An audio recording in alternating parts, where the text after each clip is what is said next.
Olá, bom dia. Começa agora mais uma edição do Estúdio F.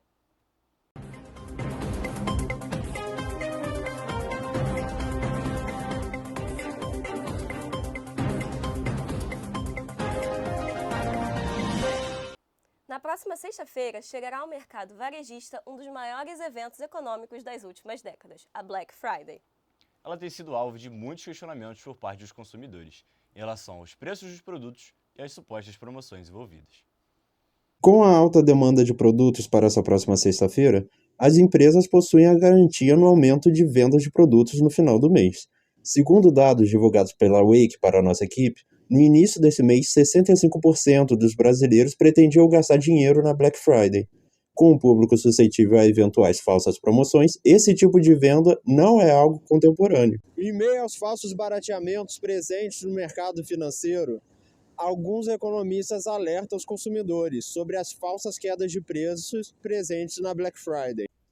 Para se proteger, o consumidor pode tomar atitudes práticas, como monitorar os preços dos produtos que deseja com bastante antecedência. Para isso, pode usar sites e aplicativos que mostram o histórico de preços. Segundo o grupo Escorrega Preços, especializados em catalogar o histórico de preços de produtos, o movimento de aumento de preços já começou. No site da Nike, uma camisa oficial do time do Corinthians estava custando R$ 150 no dia 18 de outubro, preço semelhante ao que era apresentado nos meses anteriores. Já no dia 2 de novembro, o preço aumenta para R$ 210, evidenciando uma possível promoção ao final deste mês. Basta agora os consumidores estarem atentos aos produtos. Pedro Cândido, para o Estúdio F. Consumidor, separe bem o seu dinheiro e não caia na Black Fraud. Eu realmente tenho que tomar muito cuidado com isso. O Rio de Janeiro no topo do mundo. Foi lançada na semana passada, durante a reunião da cúpula do G20, a Aliança Global contra a Fome e a Pobreza. O repórter Cadu Guarieiro traz agora, ao vivo, os detalhes da iniciativa. Oi, Felipe. Oi, Beatriz. Exatamente. Aconteceu aqui, atrás de mim, no Museu de Arte Moderna do Rio, o encontro entre os chefes de Estado das 20 potências mais poderosas do mundo. E dentre tantos temas que foram discutidos na cúpula do G20, o lançamento da Aliança Global contra a Fome e a Pobreza, com certeza, foi um dos destaques. A Força-Tarefa tem como proposta juntar recursos e conhecimentos para implementar políticas públicas e tecnológicas eficazes para reduzir esses problemas no mundo até 2030, ou seja, daqui a 6 anos. De acordo com números da Organização das Nações Unidas, o Brasil, que há 2 anos havia voltado ao mapa da fome, conseguiu reduzir o número de pessoas em insegurança alimentar em cerca de 85%, o que faz do país um modelo que vai na contramão do resto do mundo. A Aliança Global contra a Fome e a Pobreza já conta com mais de 100 países membros. No entanto, caso outras nações queiram aliar-se à Força-Tarefa, poderão, mas claro, não como membros fundadores. Aqui o repórter Cadu Guarieiro para o Estúdio F. Segundo dados da ONU, 1 em cada 3 mulheres sofre algum tipo de violência. A repórter Yasmin Anashi conversou com a assistente social Noemi Ferreira sobre como as agressões costumam começar e apresenta a forma de se proteger e apoiar outras mulheres em situação de vulnerabilidade. Estou aqui com a Noemi Cristina Ferreira da Silva. Ela é formada em Serviço Social, pós-graduada em Oncologia e Saúde Feminina e mestre em Saúde Pública. Antes de começar, seja bem-vindo ao nosso programa. Muito obrigada pelo seu tempo, pela entrevista. Será um prazer te entrevistar. Eu que agradeço a oportunidade de socializar informações sobre um tema tão relevante. Então, eu queria que você falasse um pouco qual costuma ser o perfil desses agressores. Tem um estudo da própria Defensoria Pública do Estado do Rio de Janeiro, quando ela avalia os agressores dos crimes de feminicídio, ela chama a atenção para um perfil que está no relacionamento, que são características desse relacionamento. Porque o agressor, em geral, ele é uma pessoa com quem a gente cria laços afetivos. Então pode ser uma pessoa de qualquer altura, de qualquer cor, de qualquer gostos, mas o relacionamento tem especificidades. E que especificidades são essas? Segundo os dados da própria Defensoria, 77% dos agressores praticaram o crime na residência da vítima. O que isso significa? Significa que ele era uma pessoa do convívio íntimo e familiar da vítima. Então, além desse ser um sinal, né, essa agressividade, esse histórico, quais outros sinais que eles dão, que a mulher poderia perceber no relacionamento, alertar? Ele começa a se irritar com coisas que antes ele não se irritava. Ele começa a se incomodar com coisas banais, como, por exemplo, o tamanho da roupa que você está usando, o celular com um amigo que você está conversando. E ele começa a demonstrar essas pequenas agressividades. Ele pode quebrar objetos, ele pode ter rompantes de humor, de desconforto, quer seja no ambiente público. Então, isso é o primeiro ciclo. Quando passa para a próxima etapa do ciclo, ele, de fato, comete a violência, comete o crime, vamos assim dizer, que é tipificado lá no Código Penal e é tipificado pela Lei Maria da Penha. Mas depois ele pode voltar para aquele estágio do relacionamento lua de mel. Ele pede perdão, se arrepende.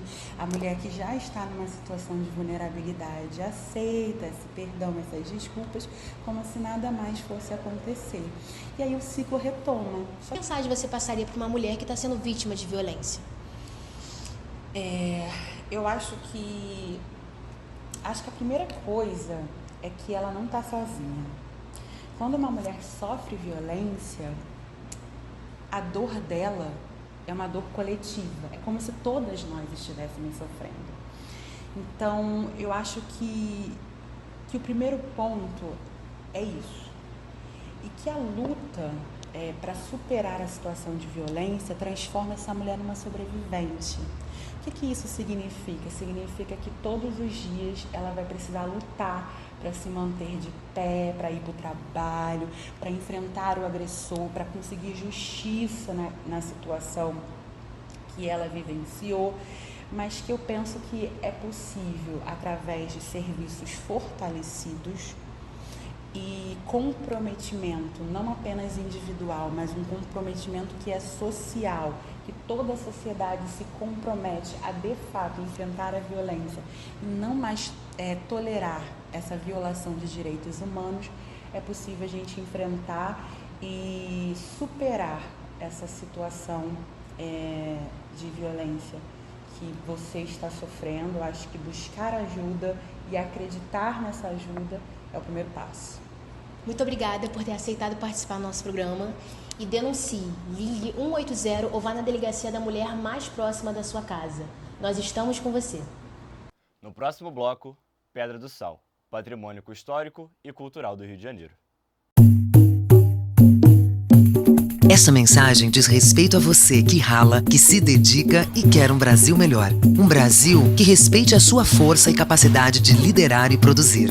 Que respeite o seu direito de ir e vir sem medo. O seu direito de se sentir segura e acolhida para seguir em frente. E que entende que esse respeito precisa ser exercido e defendido todos os dias. Só teremos um Brasil melhor com respeito às mulheres. Brasil, união e reconstrução.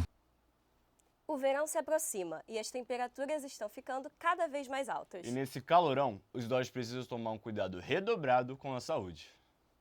O ano passado foi o ano mais quente já registrado.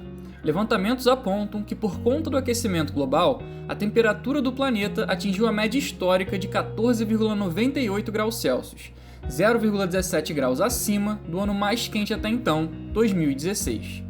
Pode até não parecer muito, mas mesmo um acréscimo como esse já pode tornar a nossa vida muito mais difícil, principalmente para os idosos. Pele mais seca, desidratação celular, controle de pressão arterial menos eficaz.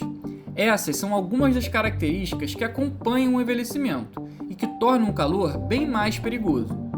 Às vésperas do verão, os termômetros do Rio de Janeiro já começam a dar uma pequena demonstração do que podemos esperar daqui para frente.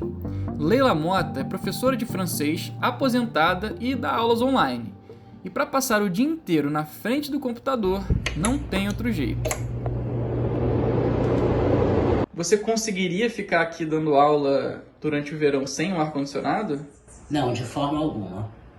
Pelo fato do meu apartamento ser muito quente, e do meu corpo não aguentar, né? Aqui na cozinha, por exemplo, é difícil aguentar o calor. Forno ligado, fritadeira elétrica funcionando. E nos dias de extremas temperaturas, a gente só tem uma saída.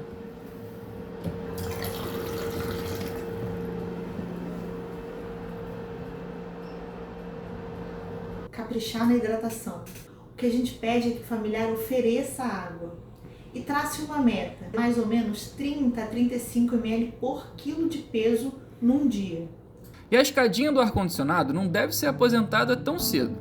Segundo o IPCC, o painel intergovernamental de mudanças climáticas, a falha dos países em atenderem às metas internacionais de redução nas emissões dos gases do efeito estufa fez com que mesmo as projeções mais pessimistas se tornassem as mais prováveis.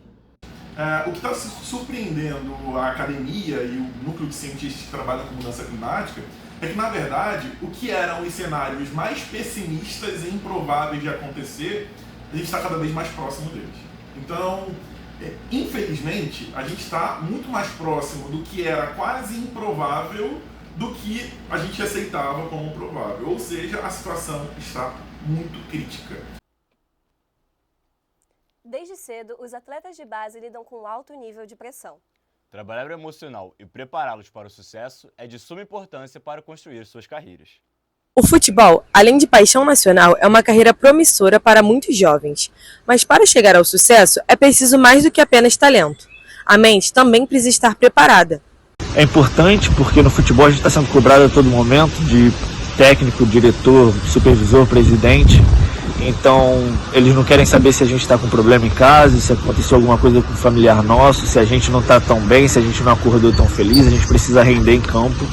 Então, esse momento com a psicóloga é um momento de descontração, de sair um pouco ali daquela área de trabalho, ainda mais quando você está preso no clube muito tempo, a gente trabalha manhã e tarde, e esse trabalho com a psicóloga auxilia a gente até a melhorar os nossos treinos e ter uma cabeça mais tranquila para lidar com toda essa pressão e a cobrança que é intensa do futebol. Os atletas que recebem o suporte adequado têm mais chances de atingir seus objetivos, seja no alto rendimento ou mentalmente. Atualmente, muitos clubes estão investindo em psicólogos esportivos para que, além do campo, visem também o emocional desse jovem que está em processo de crescimento. A psicologia clínica do esporte, ela vai avaliar a história de vida deste indivíduo e a história de vida deste atleta, né? Porque caminha junto, como ele se desempenha na vida, nas histórias e na performance também, né? Conhecendo assim os valores, sabendo aquilo que realmente é importante para ele, ele vai conseguir lidar melhor com essas demandas esportivas, né? E o psicólogo vai trabalhar o atleta através de técnica, através de intervenções, para construir essas competências emocionais e ele consiga lidar de uma maneira mais autoconfiante na prática. A psicologia esportiva tem se tornado cada vez mais importante na formação de atletas de base. Através de técnicas e ferramentas específicas, os psicólogos ajudam os jovens a desenvolver habilidades como controle emocional, concentração, motivação e trabalho em equipe, preparando-os para os desafios da carreira profissional. A Pedra do Sal é considerado berço do samba carioca. Há 40 anos se tornou patrimônio histórico e cultural do Rio de Janeiro. Vamos conhecer mais sobre o local, símbolo da cultura afro-brasileira, com o mini documentário de Manuela Claro e Beatriz Soares.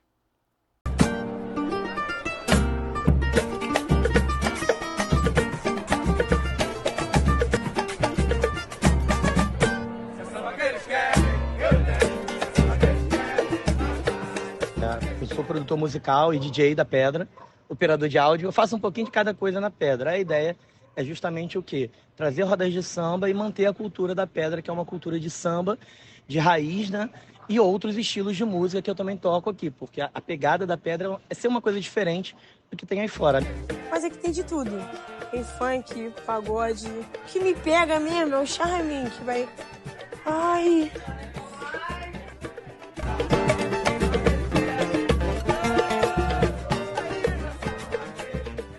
A gente precisa sempre voltar no passado para relembrar quem foi que fez desse espaço uma potência tão grande como hoje.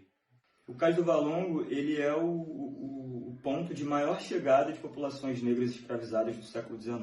A grande presença que a gente pode perceber é a de populações negras que estão saindo da escravidão e estão buscando novas formas de se inserir nessa sociedade que está se formando, nesse Brasil que está se formando.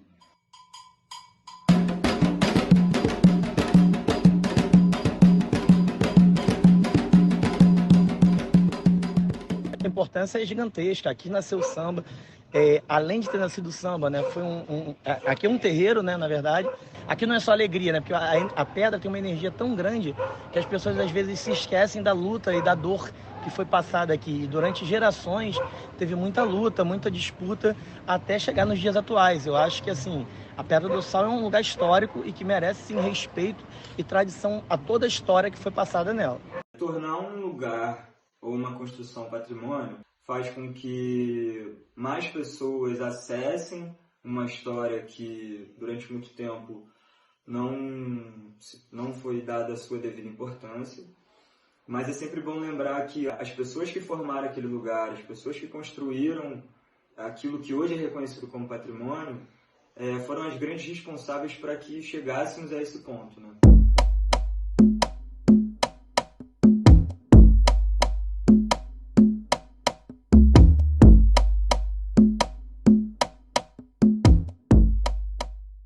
Há quanto tempo você trabalha aqui na feira? Já tem uns 8 anos, mais ou menos. E, tipo, é uma vibe boa, tá ligado? Tipo, a gente gosta porque a galera já tá acostumada também, entendeu? Aqui a gente consegue levar nosso sustento pra dentro de casa, pão de cada dia.